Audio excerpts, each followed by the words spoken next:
Alright guys, this is the second part to our timing belt video. We're going to be putting everything back together today. Alright, so now what we're going to do once we go ahead and tighten those down, we're going to put on our old belt, and this is important because we don't really care about it anymore and it can get dirty or damaged. And we're going to go ahead and this is exactly how I took mine off. So these cams haven't moved at all. So I'm going to go ahead and put the belt back on, and I'm going to turn over this bottom one just with a, I think it's a 22 millimeter. I'm going to go and turn it over until this dot here matches up with that, and that dot there matches up with that. Now the reason that I'm going to do this is because these are spring-loaded cams, and they want to get to a default position where they can set and rest. And so it's going to be really difficult in order to get these to stay perfectly on that dot, and we want it all to turn together, because if we just do the main crank, we can hit one of our heads and we'll break the stems, and we don't want to do that on the valves. So what we're going to go ahead and do is we're going to go ahead and put the belt on and turn it all until, well, you can see that dot's already, if you can see, that dot is already pretty much aligned. But we're going to go ahead and turn that until these are aligned, and then that should be pretty close as well, because this was in time before. Alright, so let's go ahead, tighten up these bolts, and then put that belt on. Alright, so there we go, we've got our belt on. You can see we got the tensioner on, and the belt that goes all the way around. And this doesn't have to be perfect, guys. Remember, we're just using this to push it now. So now we've got our ratchet on there. We're going to go ahead and turn it until our dots start to line up. I'm going to go ahead and turn this. It's going to be a bit tough. You might need a really long wrench to get some good leverage. Alright, so now one thing you may notice, that red dot is nowhere near that one. And that's because when we take the belt off, it doesn't have to happen right away, but at any time, since these are under spring tension, they can snap back. And so we're going to go ahead and take the belt off now, and we're going to move that one alone until it gets to the dot as well. And then we'll move the bottom one until it gets to the dot. And these all should line up. So it actually looks like that one and the bottom one are pretty close, and this one's actually ahead of schedule. So we'll go ahead and move this one back a little bit, and then move both of those forward a little bit and see what happens. Alright guys, so as you can see, boom, we got that dot. Oh, there we go. Got that dot down here. Got that dot. And these are just close, they don't have to be exact right now. And we got that dot right there. Alright, so one thing, I think I misspoke in my last segment.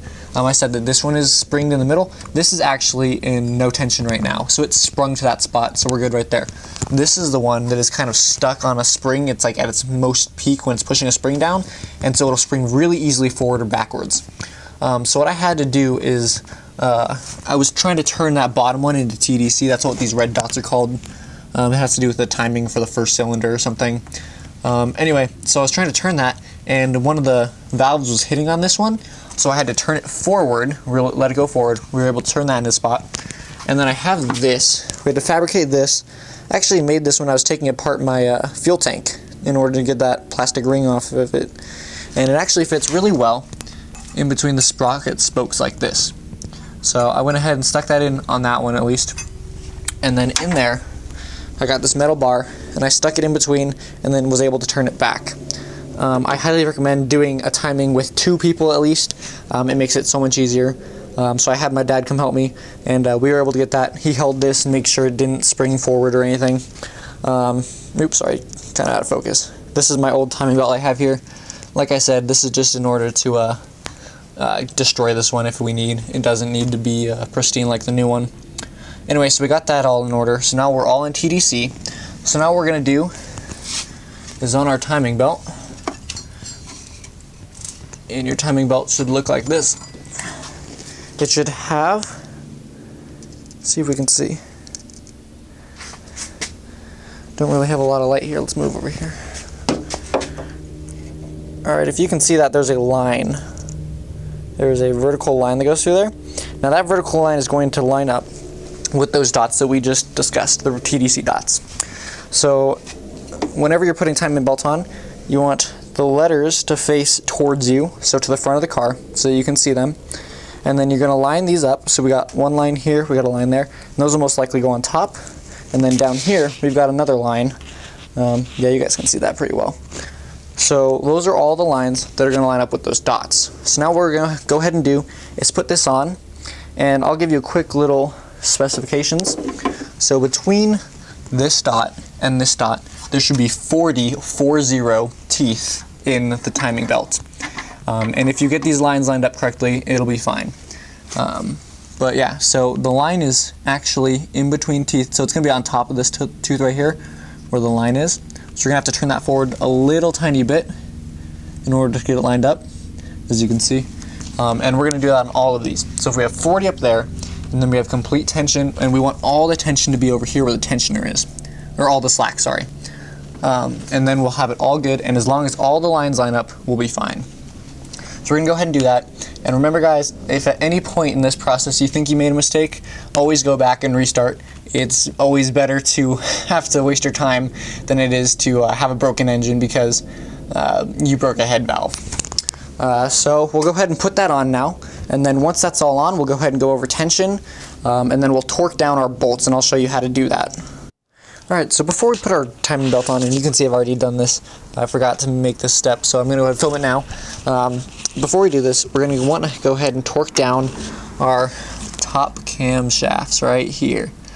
Alright, so the first time I did this, I didn't have this tool, and what I did is I took this old belt, and I wrapped it around the entire thing, had somebody holding it over here, while I torqued it down. And these are torqued down to 60 foot-pounds, 60 foot-pounds, and so it was kind of hard holding it and then torquing it. So what this does is it has, you can see, kind of fake teeth in the middle. Focus right, there we go. Fake teeth. And these are meant to mimic the teeth on your timing belt itself. So you stick one end on that side, stick it in a groove, and then tighten the other end on the top here, and somebody holds it and you torque it down. Or you could do them both if you're just really super strong. But I had somebody help me hold it, and then I torqued it down. And so I did that for both the top and both the left and the right. For the bottom one, it's a bit different story. So this one needs to be torqued down, but you have to put the timing cover over it and the steering pulley on, or the main pulley on, the crank pulley. So that kind of leaves us at a unique place where we can't hold it in place, and we also can't reach it in order to stop it at all. So the first time I did this a couple months ago, I tried just putting everything on and then torquing it just where it was right there, and that didn't work. It actually slipped, and I had to take everything off and reset the timing.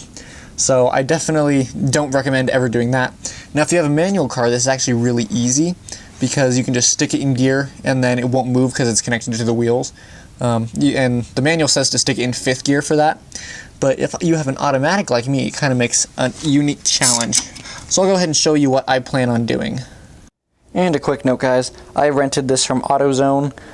You just go and it's like $40 or $50, you give a security down payment, and then once you return it, you go ahead and get that money back. So it's free rental, you just have to give them a security deposit.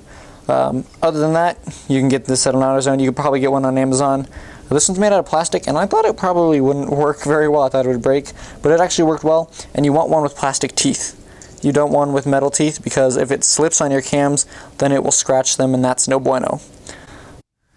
Alright guys, well, it is another day, and we're going to be putting on the main crankshaft bolt today, and we got to torque that down to 95 foot-pounds. Now I've already tried this one time before, and I filmed it, but it didn't work for me, so I'm not going to show it to you guys. Basically what I did is I took like a piece of wood and stuck it underneath, and then took 2 bolts and bolted it into the side of the pulley, and that didn't work. It was breaking the wood and it was bending the bolts, so that kind of backfired for me a little bit. So what I'm going to do today, I'm going to kind of just guess with an air impact wrench. It's not very specific, so I don't really recommend it if you want perfect torque. But what you can do is you can go ahead and get some rope and wrap it around your center pulley, and then what you also want to do is like take an old inner tube or something from a bike and put it on there so it gets good grip, and then you tie that down and you tie it off somewhere to a solid position. So like you could wrap it around there, go down to the bottom, and then over to the side of the tire here and wrap it around the tire or something, and that way you just have a lot of good grip, and then you can go ahead and try to do that and then torque it down that way. I don't think it's going to work for me, at least, and I don't really have any other ideas on what to do. So I'm just going to hit it with an air impact wrench. I'm also going to use some Loctite, just because, you know, I'm not exactly 100% sure what torque it's going to be able to get down to, because I can't really test it. So that's what I'm going to do. I'm going to go ahead and do that, and then we'll go ahead and reassemble the rest of the timing cover. Alright, so once you've got your pulley on and you've torqued it down either with a torque wrench or what I did and just use an air impact wrench, if you're confident in the torque, and I used Loctite, I don't know if I mentioned that already, you can go ahead and stick everything back on. The first thing you want to do though, before you kind of get too far, if you can see I've already pretty much done all of this stuff already, what you want to do is you want to grab, I just have my torque wrench because it's the longest wrench I have, and you're going to take it and stick it on your center bolt again 22 millimeters. If we can get it, there we go. And what you're going to do is you're going to go ahead and just turn over your engine a couple times by hand. Alright, so by turning over your engine by hand, what you're doing is you're rotating the timing belt and everything we just did, and that's basically going to make sure that your valves aren't going to hit your pistons. Now, if at any point when you're rotating it right here, and you get to a point where you physically cannot pull it any further, it gets to a point and stops. It's not like it's spring-loaded or anything. It just physically gets to a point and stops, and you can't move it. That means the piston is hitting your valves, and that is not good. So you're going to want to go ahead and redo the timing all over again. Luckily for me, I went ahead and I rotated this, and you want to do it about 3 or 4 full revolutions of that bottom center one.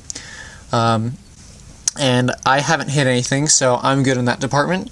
And you can go ahead and stick your top timing cover on and your thermostat and start putting on your fan shroud and everything. But be very careful if you even feel like you kind of barely hit something or hear tapping in the engine, to be very careful, and you probably want to go back and redo it just in case. Like I said, guys, it's always better to waste time than it is to break an engine. Alright, so once you got your pulley and all those bolts on the front on to hold them all flat, you can go ahead and start putting on some belts. So the alternator goes on that triangle back there. This is for non-turbos. Turbos are a bit different. The alternator's on that side. Alright guys, it's worth mentioning that if you're getting new belts and you do this, your new belts can stretch a little bit, so you're going to want to keep an eye on the tension for the first couple weeks while you run them. They shouldn't have too much deviation in them, but the tighter you do them, the shorter the belt life is going to be, so it's kind of a trade-off. And you definitely don't want them to be too loose, or else it'll slip. So definitely always be careful. I believe for these belts they should be about 1/2 inch of deviation when putting a decent amount of pressure on them. So yeah, that's that. Just be careful, because I've already used these belts just a little bit, and when I went to take this off, I noticed that they were a bit loose. So definitely be careful and watch how to, definitely watch them as you go ahead and drive with them on. Alright, once you get this last one on, which is the worst if you've ever taken it off, it is the worst place to get to the bolt in the back. If you got all your belts on and they're all tensioned properly, you can go ahead and stick your fan back on and your fan shroud. Since I've got this piece of fan shroud in here, what I'm going to do is I'm going to stick my fan and fan shroud in at the same time, and then I'll kind of push the fan shroud back and then hold my fan up against this idler pulley right here, and get it to tighten down. And you notice I've gotten, if you can see, I've gotten 2 bolts right there already on it. Let's see if we can focus. There we go. I'm going to go ahead and loosen those up, and this should stay where it is because it's taut from the thing. But you always want to be careful, because if that comes off, you have to go and loosen it up again and then redo the tension.